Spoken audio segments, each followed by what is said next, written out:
ষষ্ঠ উপজেলা পরিষদ নির্বাচনের দ্বিতীয় ধাপে জামালপুরের ইসলামপুর দেওয়ানগঞ্জ বকশীগঞ্জ উপজেলায় ভোট গ্রহণ চলছে। মঙ্গলবার দুপুর 12টার দিকে ইসলামপুর উপজেলা পরিষদের নির্বাচনে পৌরসভার সরকারি ইসলামপুর নেকজাহান পাইলট মডেল উচ্চ বিদ্যালয় ভোট কেন্দ্রে এক বুথে 4 ঘণ্টায় ভোট পড়েছে মাত্র 7টি। নির্বাচন হচ্ছে, আমরা ইতিমধ্যে সদরের নির্বাচনটি আমরা পার করেছি। আর আমার মনে হয় যে ভোটাররা সুন্দরভাবে আসছে, ভোট দিচ্ছে।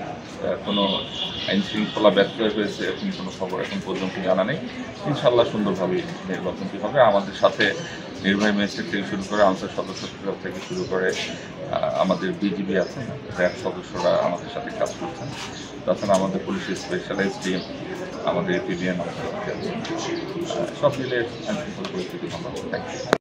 নির্বাচন অনুষ্ঠিত হচ্ছে দেওয়ানগঞ্জ, বকশীগঞ্জ এবং ইসলামপুরে। আমরা ইতিমধ্যে কয়েকটি কেন্দ্র পরিদর্শন করেছি, সেখানে সার্বিক আইন শৃঙ্খলা পরিস্থিতি ভালো রয়েছে। আমাদের পুলিশ বিভাগের সদস্য এবং আমাদের এই দুটি ম্যাজিস্ট্রেটের নেতৃত্বে আমাদের বিজিবি মোতায়েন রয়েছে, র্যাব রয়েছে এবং এডিবিএন সদস্যরা রয়েছে এবং পুলিশের স্ট্রাইকিং এবং মোবাইল ফোর্সও রয়েছে। তো সাধারণ মানুষ ভোট দিচ্ছেন। সার্বিকভাবে আইন শৃঙ্খলা আমাদের কাছে ভালোই মনে হয়। আমাদের সম্পূর্ণ প্রস্তুতি রয়েছে এবং আমরা আশা করি যে ভোটার যারা রয়েছেন তারা নির্বিঘ্নে 4টা পর্যন্ত তাদের ভোটাধিকার প্রয়োগ করতে পারবে। সার্বিক পরিস্থিতি সম্পূর্ণ।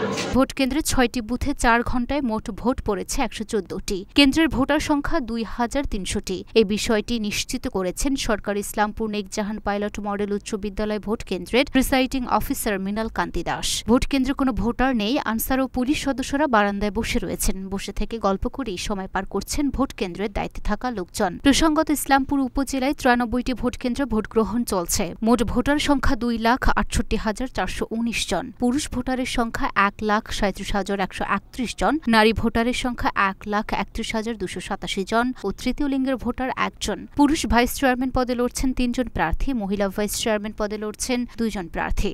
ইসলামপুর উপজেলা পরিষদ চেয়ারম্যান পদে বিনা প্রতিদ্বন্দ্বিতায় নির্বাচিত হয়েছেন অ্যাডভোকেট আব্দুস সামাদ। লুনা ফ্রস্টেপা, ঢাকা পোস্ট।